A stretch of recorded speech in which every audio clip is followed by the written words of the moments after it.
बिस्मिल्लाहिर्रहमानिर्रहीम। नाज़रीन अस्सलाम वालेकुम। मैं हूं आपका मेज़बान साबिर शाकिर वफ़ाक़ी दारुल हुकूमत इस्लामाबाद से। कुछ ताज़ा तरीन ख़बरें हैं, पॉलिटिकल स्टोरीज़ भी हैं और गवर्नमेंट साइड पे भी कुछ ना कुछ हो रहा है। पहले ज़रा छोटी छोटी ख़बरें ले लें, उसके बाद एक नई डील की तैयारी हो रही है। नई डील की तैयारी, वो डील कामयाब होती है नहीं होती, और उसमें कौन कौन रुकावट डाल सकता है और अब तक कौन कौन रुकावट डाल रहा है। बाकायदा तौर पे एक डील पैकेज है और वो आपसे मैं शेयर करता हूँ, इन डिटेल शेयर करूँगा। और कुछ चीज़ें सामने आई हैं, कुछ मज़ीद आएंगी, लेकिन सबसे पहले छोटी छोटी ख़बरें सुन लें। अच्छी ख़बरें हैं पाकिस्तान के लिए, पाकिस्तान की इकॉनमी के लिए। और महंगाई होती है, महंगी चीज़ें होती हैं, ये तो सारे ही करते रहते हैं, लेकिन अब डॉलर मज़ीद गिर गया है आज, और 87 पैसा मज़ीद गिर गया और वो आ गया 151 पे, और ये मुसलसल गिर रहा है। रुपया मुस्तहकम हो रहा है और इस तरीके से गुज़श्ता 22 माह में कम से कम सतह पे आ गया है डॉलर। और मज़ीद ये कितना नीचे जाएगा, मुझे लगता यही है कि काफ़ी नीचे जाएगा। उसकी वजह यह है कि अलबत्ता एक चीज़ चल रही है, जो एक्सपोर्टर्स हैं वो ज़रूर इस वक्त प्रेशर डाल रहे हैं और मज़ीद डालेंगे कि डॉलर को ऊपर लेके जाया जाए और इसको स्टेबल रखा जाए, वरना उनके लिए मसाइल पैदा हो सकते हैं। इंपोर्ट बिल यकीनन कम हो रहा है, मज़ीद कम हो रहा है, और पाकिस्तान की इकॉनमी पे कोई प्रेशर है नहीं, कोई पेमेंट्स करनी नहीं है। बल्कि आपको ये भी बता दूं कि यूरो बॉन्ड्स जो हैं वो तकरीबन 3 अरब डॉलर के यूरो बॉन्ड्स जो हैं वो पाकिस्तान ने के गए हैं इंटरनेशनल मार्केट में, तो वो भी एक फ़ायदा हो रहा है और उससे भी एक स्टेबिलिटी मिली है। अदरवाइज़ कोई और पेमेंट भी नहीं है पाकिस्तान की, कुछ अर्से के बाद होगी, लेकिन पाकिस्तान की मईशत पे कोई ऐसा बोझ है नहीं, कोई इंपोर्ट बिल भी बहुत बड़ा नहीं है। एक्सपोर्टर्स बहरहाल कर रहे हैं कोशिश कि डॉलर को एक लेवल पे रखा जाए ताकि उनका जो बिज़नेस है और उनका जो तखमीने हैं वो दुरुस्त रहें, क्योंकि एक्सपोर्ट मीन जो यहाँ से बाहर जा रहा है उनकी पेमेंट्स आनी है डॉलर्स में, और अगर डॉलर में एक्सपोर्ट किया हुआ माल जो यहाँ से बाहर पैदावार पाकिस्तान की तरफ से गई है बाहर, और उसका जो बिल आना है वो डॉलर्स में आना है, और अगर उनका डॉलर गिर रहा है, रुपया मुस्तहकम हो रहा है, तो मज़ीद उनके ज़ाहिर मुनाफा जो है, उनका मुनाफा और उनके अखराजात ज़ाहिर उसमें अदम तवाज़ुन आ सकता है। ये बात, स्टॉक मार्केट स्टेबल है। फिर LNG गैस जो घरेलू सार्फिन के लिए वो तकरीबन 167 रुपये फ़ी सिलेंडर, उसमें कमी आ गई है और एक बहुत बड़ा वो भी एक रिलीफ़ है। गंदम की प्राइस जो है किसानों के लिए खुशखबरी है, 1800 रुपये फ़ी 40 किलोग्राम मुकर्रर कर दी गई है। लिहाजा गंदम की फसल आ रही है और जो ज़राअत से मुंसलिक हैं वो खुशहाल होंगे और उनके यहाँ खुशहाली आएगी। लेकिन उसका एक असर ये भी होता है कि आटा भी फिर महंगा होगा। फिर चीनी मंगवाने की, इंपोर्ट करने की इजाज़त दे दी गई है और वो आएगी अब इंडिया से। बहुत ज़्यादा तनक़ीद हो रही है कि इंडिया से चीनी क्यों मंगवाई जा रही है, कॉटन, रॉ कॉटन जो है वो क्यों मंगवाई जा रही है, रुई जिसे कहते हैं वो क्यों मंगवाई जा रही है, इंडिया से क्यों ज़रूरत पड़ी। तो इंडिया के साथ एक बात बता दूं कि इंडिया के साथ बिल्कुल यूँ कहना चाहिए कि बॉर्डर सील नहीं है। फ्रूट, सब्ज़ी, खाने पीने की चीज़ें, अद्वियात, ये ऑलरेडी इंडिया के साथ चल रहा है। इंडिया के साथ मुकम्मल तौर पे क्या कहना चाहिए, डेडलॉक वाली सिचुएशन या बॉर्डर सील वाली सिचुएशन नहीं है। फिर इसी तरीके से अफ़गान ट्रांजिट रूट है, वो भी ट्रांजिट रूट वो भी खुला हुआ है और वहाँ पे भी माल आ जा रहा है, और इंडिया का होता है पाकिस्तान की हदूद से होता हुआ अफ़गानिस्तान जाता है। तो ये कुछ चीज़ें हो रही हैं नॉर्मलाइजेशन की तरफ, लेकिन इसका अल्टीमेट जो रिज़ल्ट है वो तो निकलेगा तभी जब डिस्प्यूटेड इश्यूज़ हैं वो ख़त्म होंगे, यानी कि कश्मीर का मामला हल होगा, तब तक पॉसिबल नहीं है। अब आते हैं पॉलिटिकल स्टोरीज़ की तरफ। पॉलिटिकल स्टोरीज़ में बदस्तूर काबीना का मामला अटका हुआ है, काबीना में रद्द बदल का। कुछ मज़ीद गौर व खौज जारी है, गौर व फ़िक्र जारी है। लेकिन इस दौरान एक बड़ी ख़बर आई। बड़ी ख़बर ये डील, कौन सी डील होने जा रही है जी? डील है शरीफ फैमिली की। और आपको मैं बताया कि मरीम सफदर साहिबा ख़ामोश है। क्यों ख़ामोश है, ये सोचने वाली बात थी। मौलाना फजलुर रहमान साहब भी ख़ामोश हैं, DI खान में हैं, और ये भी सोचने की बात है। मौलाना फजलुर रहमान साहब अब अपनी अलग से स्ट्रेटजी बना रहे हैं और उनसे मिले हैं मौलाना शिरानी, मौलाना गुल नसीब। उनकी मुलाकात हुई है और मौलाना गुल नसीब साहब, मौलाना शिरानी साहब, यानी वो ग्रुप जो कि उनको अलग कर दिया गया था या उनको कहा गया था जी आप पार्टी में नहीं हैं, हाफ़िज़ हुसैन अहमद साहब, शुजाउल मुल्क, ये वो थे।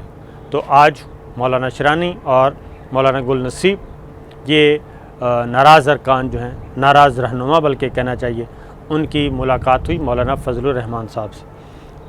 और आई थिंक कि मौलाना का भी अब कोई रास्ता निकल आएगा और मौलाना भी कौमी धारे में वापस आ जाएंगे, क्योंकि उन्होंने जो मज़ाहमत की और जो मारधाड़ की पॉलिटिक्स करने की कोशिश की और वो नवाज़ शरीफ साहब के हाथों, मरीम सफदर साहिबा के हाथों जो इस्तेमाल हुए, तो उनको भी अंदाज़ा हो गया है कि उनको इस्तेमाल किया जा रहा है।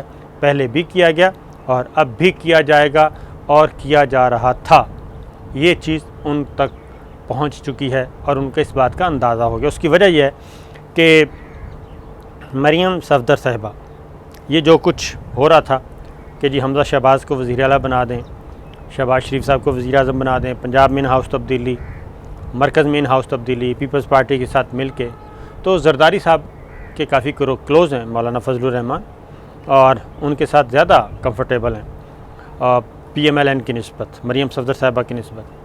तो जरदारी साहब ने भी मौलाना से भी कुछ चीज़ें शेयर की हैं, पीपल्स पार्टी ने भी, कि ये जिन लोगों के पीछे आप लगे हुए हैं, ये तो एक नई डील बनाने की कोशिश कर रहे हैं और ये नहीं चाहते कि कोई जमहूरी तब्दीली हो, पार्लिमानी तब्दीली हो और आइन और कानून के अंदर रहते हुए, बल्कि जाती उम्रा का एजेंडा इस वक्त मुख्तलिफ है कुछ, और वो है कि किसी भी तरीके से या तो ये सारा सिस्टम लपेट दिया जाए या फिर मरीम सफदर साहिबा को बाहर जाने दिया जाए। तो ये फैक्ट है कि नवाज़ शरीफ साहब जब सो कॉल्ड हेल्थ ग्राउंड्स पे उनको बाहर भेजा गया और उस वक्त भी वो भी एक डील के नतीजे में गए थे और डील ढील दोनों, और उन्होंने भी जो कुछ उन्होंने पेपर्स तैयार किए, हेल्थ ग्राउंड बनाई, वो सारी की सारी तयशुदा एक मंसूबा था। अब वो रिपोर्ट्स कैसे तैयार हुई, प्लेटलेट्स कैसे गिरे, प्लेटलेट्स जो हैं, और वो सारा कुछ कैसे हुआ, वो एक तहकीक तलब बात है। लेकिन बहुत सारे लोग बशमूल हमारे, हम ये जानते थे कि मियाँ साहब की तबीयत बहुत अच्छी है, ऐसा कोई सूरत हाल गड़बड़ वाली है नहीं। उसमें यह तय हुआ था कि मरीम सफदर साहिबा जो हैं उन्होंने भी जाना था अगले फ़ेज़ में लंदन, और फिर अगले इंतखाबात तक उन्होंने वापस नहीं आना था, ये तय हुआ था। लेकिन वज़ीर आज़म इमरान खान ने को जब पता चला कि ये तो सारा गड़बड़ है, क्योंकि बाहर जाके जब जैसे ही एक्टिविटीज़ शुरू हुई मियाँ साहब ने शुरू की, और तब अंदाज़ा हुआ। फिर उसके बाद आपने देख लिया गुजरांवाला में जो तकरीर और उसके बाद एक नया नैरेटिव, तो वो बुनियादी तौर पर वो यही था कि देखें मेरे साथ जो माहिदा हुआ है उस माहिदे पे अमल करें और मैं कुछ नहीं जानता और मेरी बेटी को भी वापस भेजें लंदन। ये था मामला। अब मरीम सफदर साहिबा भी खामोश रह के तंग आ गई थी और उनको भी कोई सिग्नल नहीं मिल रहा था, कोई रिस्पांस नहीं मिल रहा था पॉजिटिव, क्योंकि उन्होंने बाहर जाना था, हर सूरत में जाना था, और उनकी ज़मानत भी इस बुनियाद पे हुई थी कि वालिद साहब को उन्होंने लुक आफ्टर करना है, वालिद साहब को संभालने वाला कोई नहीं है। लेकिन गड़बड़ हो गई और उसकी वजह थे वज़ीर आज़म इमरान खान, वो बुनियादी वजह बने। अब फिर डील की बातें हो रही हैं। कुछ अर्सा पहले मरीम सफदर साहबा ने कहा था कि मेरी एक छोटी सी सर्जरी होनी है और वो बैरून मुल्क होनी है, तो लेकिन अगर ये मुझे कहेंगे भी तब भी मैं नहीं जाऊंगी। अब सूरत हाल फिर उसी तरफ जा रही है।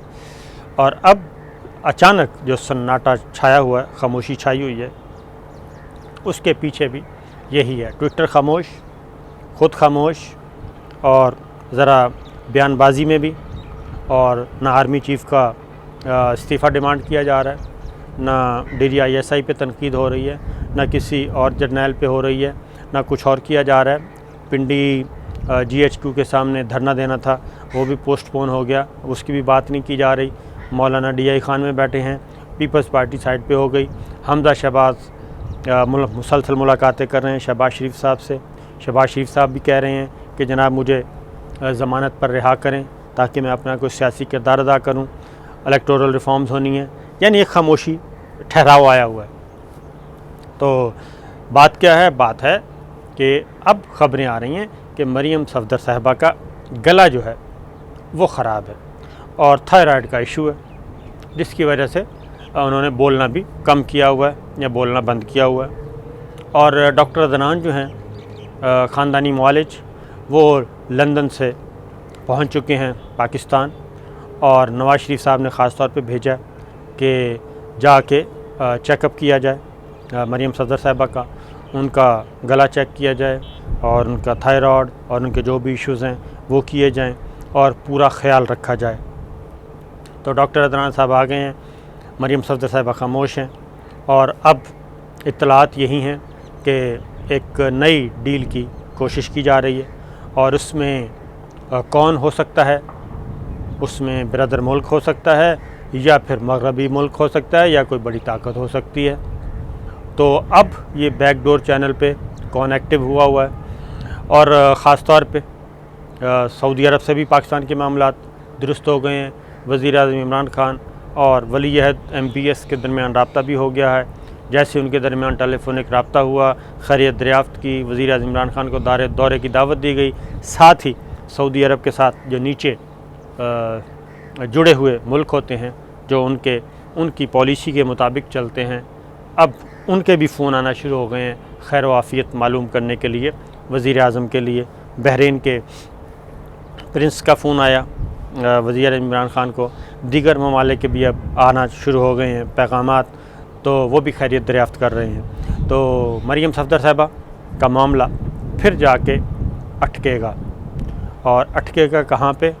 वहीं पे अटकेगा जहाँ पहले अटका था, क्योंकि मरियम सफदर साहिबा को अगर बाहर जाना है, इलाज की गरज से जाना है या किसी भी वजह से जाना है, हेल्थ ग्राउंड्स पे जाना है, उसके लिए ज़रूरी है कि पहले अदालत से इजाज़तनामा लिया जाए, फिर उनका नाम ECL से निकले, और ECL से नाम निकालना है वफाकी काबीना ने, और वफाकी काबीना वज़ीर-ए-आज़म इमरान खान की तरफ देखेगी।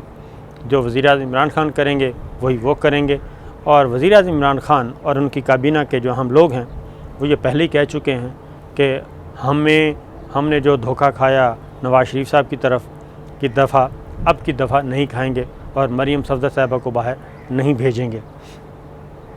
आने वाले दिनों में इस पे फटा होगा, झगड़ा होगा, दंगा होगा, फसाद होगा, क्योंकि ये पॉज़ है, और पॉज़ कहीं ना कहीं से कोई बात हुई है जिसकी वजह से ये पॉज़ आया हुआ है, और मरियम सफदर साहिबा वापस जाती उम्रा बैठी हैं जाके, और साथ ही धमकी भी दी जा रही है, और वो धमकी दी जा रही है, और लीगी रहनुमाई कह रहे हैं कि जनाब देखें, हमारा काम है पार्लिमान में, और मरियम सफदर साहिबा का काम है सड़कों पे। तो जब भी मसाइल हल नहीं होंगे वो सड़कों पे होंगी, और हम पार्लिमान में अपना अपोजिशन करेंगे।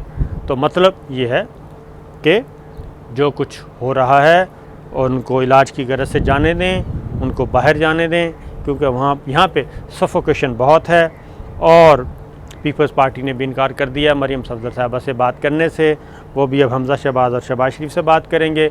तो अगर मरियम सफदर साहिबा को कुछ भी ना मिला और उनको सुख का सांस ना दिया, उनको बाहर ना जाने दिया, आज़ाद फ़िज़ाओं में सांस ना लेने दिया, तो फिर मुश्किल होगा मरियम सफदर साहिबा को जाती उम्रा में बिठाना। इसलिए ज़रूरी है कि उनको बाहर जाने दें। तो ये गेम चल रही है, देखते हैं क्या होता है। इजाज़त दीजिए, अल्लाह हाफ़िज़।